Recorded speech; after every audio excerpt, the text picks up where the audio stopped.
வெள்ளைச்சோளம் அதை வச்சு ஒரு ரெசிபி பார்க்க போகிறோம். இந்த ரெசிபி செய்கிறதுக்கு நான் 1/4 படி வெள்ளை சோளத்தை 8 மணி நேரத்துக்கு முன்னாடியே நல்லா கழுவிட்டு ஊற வச்சுருக்கேன். பாருங்கள், சோளம் நமக்கு நல்லா ஊறி வந்துடுச்சு. இப்போ இதை ஒரு மிக்ஸி ஜாரில் மாற்றிட்டு நல்லா அரைச்சி எடுத்துக்கணும். சோளம் ஊற வச்ச தண்ணியை வேஸ்ட் பண்ண வேண்டாங்க, அதை அப்படியே வச்சுக்கோங்க. அதை நம்ம சோளம் அரைக்கிறதுக்கு யூஸ் பண்ணிக்கலாம். ஏன்னா அதில் நிறைய சத்துக்கள் இருக்கும். வெள்ளைச்சோளம் நார்மலாக எல்லாருக்குமே உடம்புக்கு நல்லதுங்க. சின்னவங்கள்லேருந்து பெரியவங்க வரைக்கும் எல்லாருமே சாப்பிடலாம். வயதானவங்களுக்கெல்லாம் வரக்கூடிய மூட்டு வலி, எலும்பு தேய்மானத்தினால வர கை கால் வலிக்கெல்லாம் ரொம்பவே நல்லது. அரைச்சி எடுக்கிற பதம் எப்படி இருக்கணும் அப்படின்னா, நம்மளுடைய ரவா இருக்குல்ல, அதுக்கு முந்தின ஸ்டேஜ் அந்த பதத்தில் எடுத்தோம் அப்படின்னா நமக்கு கரெக்டாக இருக்கும்.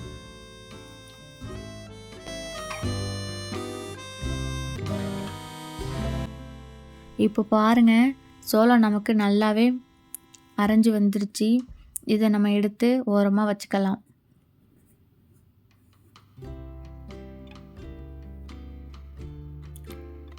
இப்போ ஸ்டவ் ஆன் பண்ணிவிட்டு ஒரு பாத்திரம் வச்சுக்கோங்க. அந்த பாத்திரத்தில் எந்த படியால் சோளம் எடுத்தோமோ அதே படியால் 3 மடங்கு தண்ணி வச்சுக்கோங்க. ஆல்ரெடி நான் சோளம் அரைக்கிறப்போ 1 மடங்கு தண்ணி ஊற்றிருக்கேன். இப்போ பாத்திரத்தில் 3 மடங்கு தண்ணி ஊற்றிட்டேன். ஸோ 1க்கு 4 அப்படிங்கிற விகிதத்தில் தண்ணி சேர்த்து செஞ்சோம் அப்படின்னா இந்த சாதம் நல்லா வரும். இப்போ பாருங்கள், தண்ணி நல்லா கொதித்ததும் நம்ம அரைச்சி வச்சுருக்கிற மாவை கைவிடாமல் அதில் கொட்டி கிண்டிகிட்டே இருக்கணும்.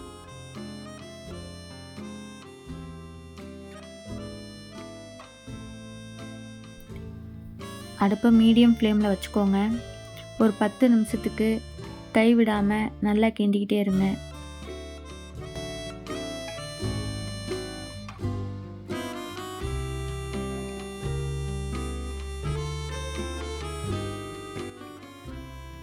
கைவிடாமல் கிண்டுங்க, இல்லை அப்படின்னா நமக்கு அடிப்பிடிக்க ஆரம்பிச்சிடும்.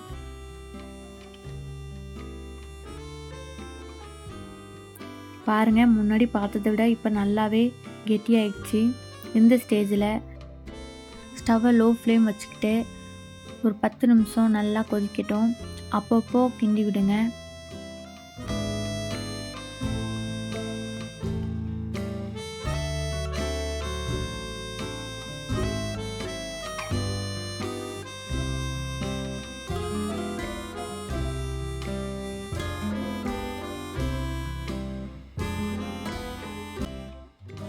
இந்த சாதத்தை அப்படியே ஓவர் நைட் விட்டுட்டு மறுநாள் காலையில் கொஞ்ச தயிர் தேவையான அளவுக்கு தண்ணி ஊற்றி நம்ம கூழ் மாதிரியும் கரைச்சி சாப்பிடலாம்.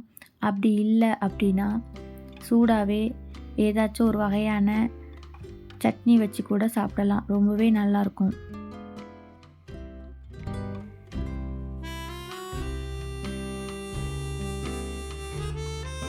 பாருங்கள், நமக்கு ரொம்பவே ருசியான வெள்ளை சோளம் வச்சு சாதம் நமக்கு இப்போ தயாராகிடுச்சு.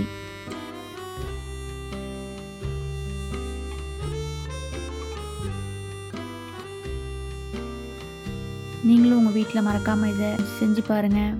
டேஸ்ட் எப்படி இருந்துச்சுன்னு கமெண்ட்டில் சொல்லுங்கள். லைக் பண்ணுங்கள், ஷேர் பண்ணுங்கள். மறக்காமல் எங்கள் சேனலை சப்ஸ்கிரைப் பண்ணுங்கள். Bye friends.